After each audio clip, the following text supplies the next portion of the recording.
Hello children, आप देख रहे हैं फ्रिक्शन और ये है चैप्टर नंबर 11 क्लास 8।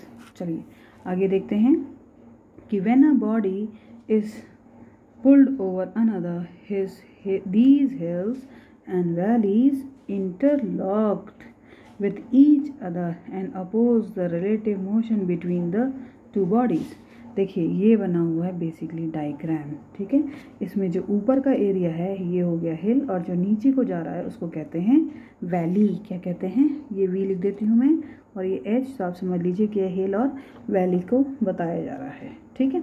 तो यहाँ पर कहा क्या जा रहा है ये समझ लीजिए कि when a body is pulled over another, these hills and valley interlocked with each other and oppose the relative motion between the two objects।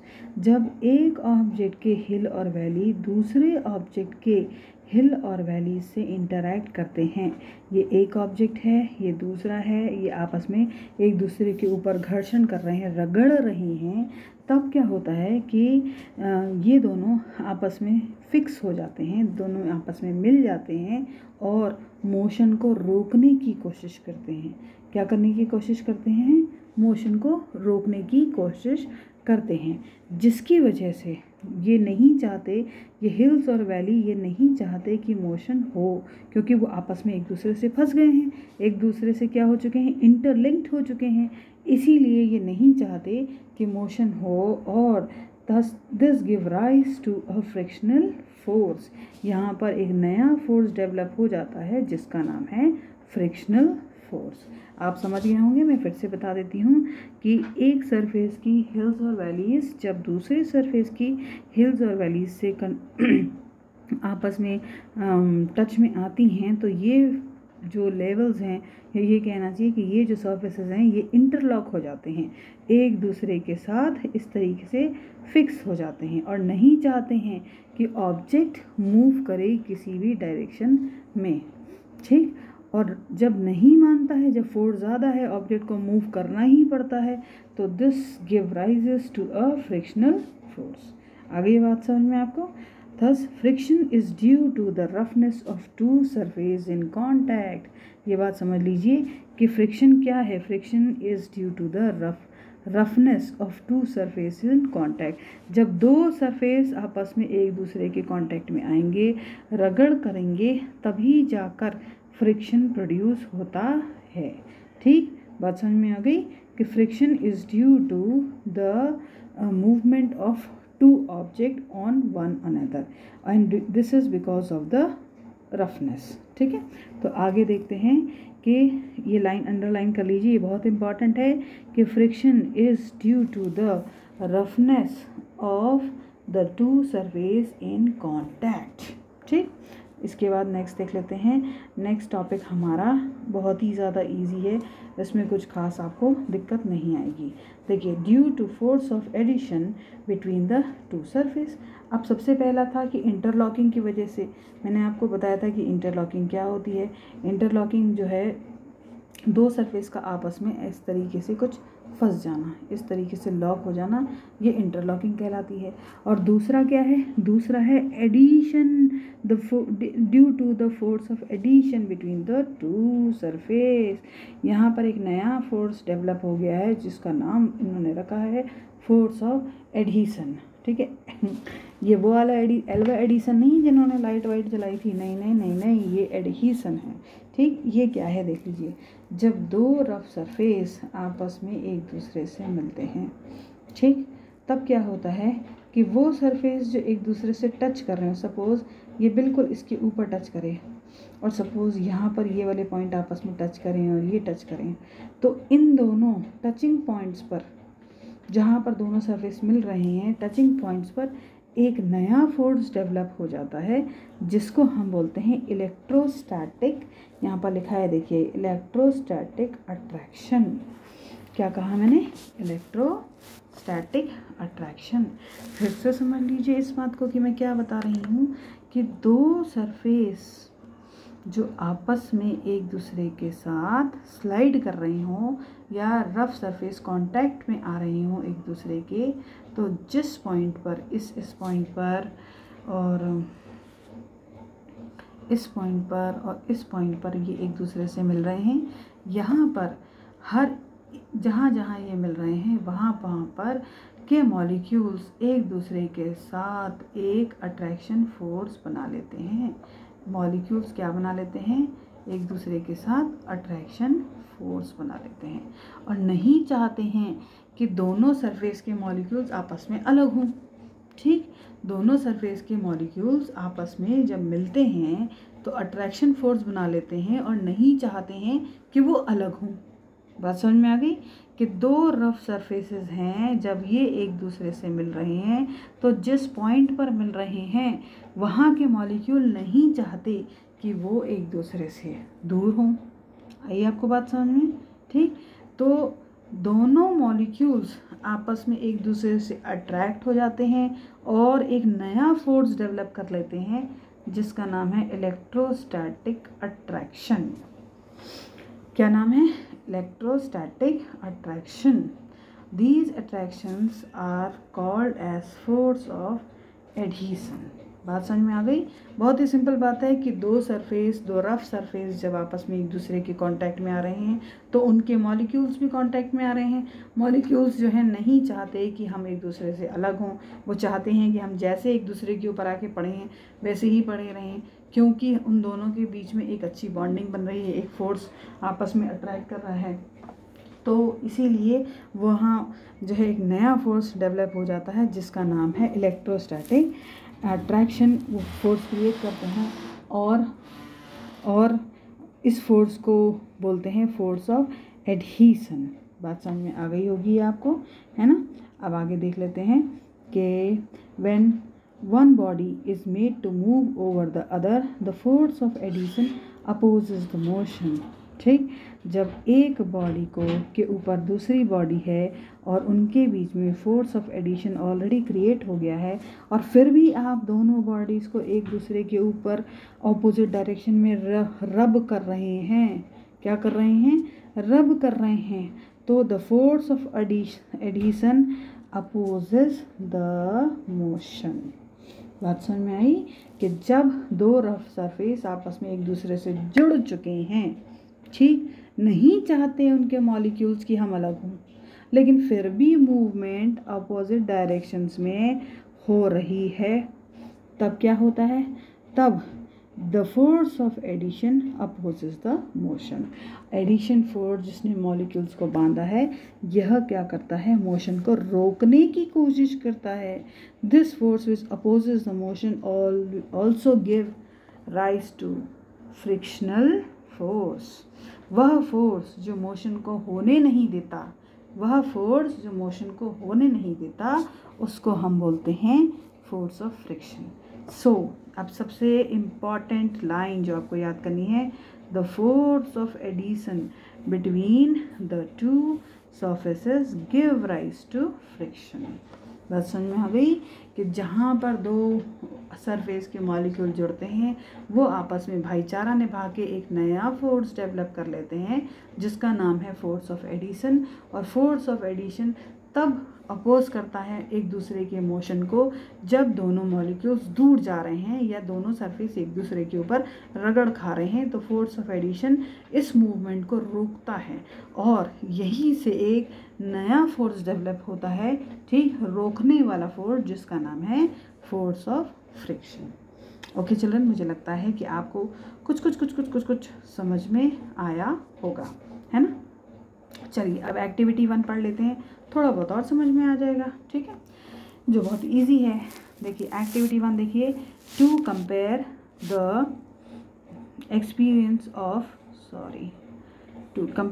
Experience of riding bicycle on a concreted road and uneven road. भाई आपने cycle चलाई है ना? चलाई ही होगी, ज़्यादातर लोग बच्चों ने चलाते ही हैं। आप देखिए रफ सरफेस पे साइकिल कैसे चलती है और पानी गिर जाए उस दिन कैसे चलती है। जिस दिन पानी गिर जाए उस दिन क्या होता है? रोड से गिरने का, साइकिल से गिरने का डर रहता है। और रफ सरफेस पे साइकिल बढ़िया, तो ये नहीं कहेंगे बढ़िया चलती है, बड़ी रुक के धचके लगा के, और बहुत मेहनत करनी पड़ती है पेडल डालने में, है ना? क्यों? क्योंकि आप मेहनत कर रहे हैं साइकिल को आगे ले जाने में, लेकिन रोड नहीं चाहता। रोड में लगे हुए रोड जो है वो एक नया फोर्स प्रोड्यूस करता है जिसको कहते हैं फोर्स ऑफ फ्रिक्शन, और वो नहीं चाहता कि आपकी साइकिल आगे बढ़े। ठीक, इसीलिए साइकिल को बहुत मेहनत से पैडल डालना पड़ता है, तब जाके वह आगे बढ़ती है। ठीक है, खैर ये एक्टिविटी नहीं है, एक्टिविटी दूसरी है, चलिए देख लेते हैं। To compare the experience of riding cycle on a concrete road and an uneven road. भाई आप अपने घर में जहाँ पर चिकना फर्श है वहाँ साइकिल चला के देखिए, कितनी बढ़िया सटासट साइकिल चलेगी। और अनइवन रोड देखिए जहाँ पर बिल्कुल खुरदुरा है, बड़ी मेहनत लगेगी भाई, बहुत मुश्किल से पैडल चल पाएंगे। ठीक, इसके लिए क्या क्या चाहिए ये तो मैंने पहले ही बता दिया, लेकिन फिर भी आप समझ लीजिए कि मटेरियल रिक्वायर है अ बाईसाइकिल, और प्रोसीजर है ride a bicycle on a concreted road and then ride it on a rough और अनइवन रोड। पहले साइकिल को जो है चिकनी जगह और बिल्कुल स्मूथ जगह पर रोड पर चला लीजिए, और फिर बाद में उसको अनइवन या फिर रफ सरफेस में चलाइए। फिर देखिए in which case you can ride more easily, आप किस में बढ़िया मज़े से आराम से चला पाते हैं, ये पूछ रहे हैं। तो आंसर ये है ऑब्जर्वेशन। देखिए ऑब्जर्वेशन का मतलब है कि आपको क्या ऑब्जर्व ये हुआ, you will experience that it is easy to ride a bicycle on a concrete road. मतलब स्मूथ सरफेस पे आप फिर भी आराम से चला पा रहे हैं कंपेरेटिवली टू अनइवन या फिर रफ सरफेस। मुझे लगता है कि अब तक जो भी मैंने पढ़ाया वो आपको समझ में आया होगा। ठीक है चिल्ड्रन,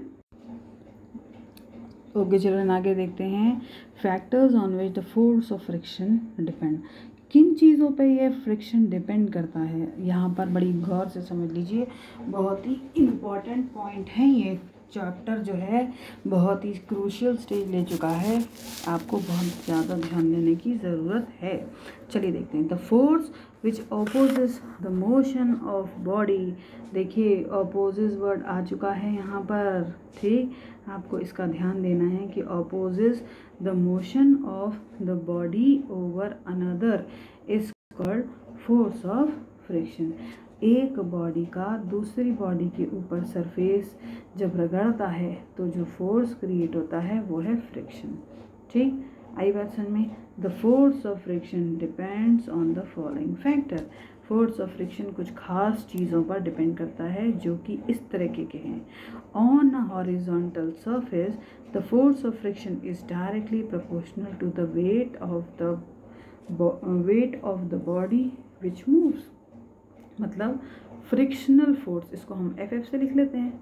फ्रिक्शनल फोर्स जो है यह डायरेक्टली प्रोपोर्शनल है वेट ऑफ द बॉडी के, W के।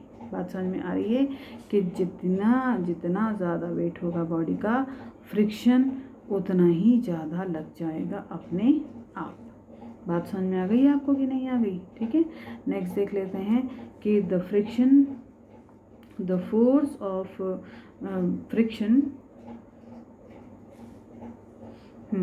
the force of friction depend on the nature of the surface in contact। भाई किस तरह का सरफेस, दो सरफेस आपस में कांटेक्ट पे हैं, इस चीज़ पर डिपेंड करेगा कि कैसे सरफेस आप ले रहे हैं। अगर दो चिकने सरफेस ले रहे हैं तो फ्रिक्शन बहुत कम नील होगा, कम होगा, बिल्कुल ज़ीरो नहीं मान सकते, कम होगा।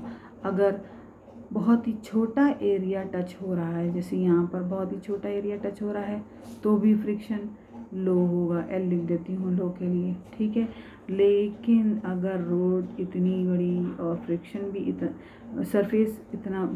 सरफेस आपस में बहुत बड़े एरियाज में मिल रहे हैं, या एरिया ऑफ कांटेक्ट या कांटेक्ट ऑफ सरफेस ज़्यादा है, तो फ्रिक्शन भी ज़्यादा होगा। आई बात समझ में कि force is directly proportional to W। क्या कहा? Force is directly proportional to weight तो होता ही है, साथ में यह भी होता है कि कैसे सरफेस आपस में एक दूसरे के साथ कांटेक्ट में हैं। ठीक है, अगर स्मूथ दो सरफेस आपस में हैं तो फ्रिक्शन कम होगा, फ्रिक्शन विल बी लेस। अगर एक रफ है और एक स्मूथ है तो फ्रिक्शन थोड़ा सा ज़्यादा होगा, लेकिन बहुत नहीं।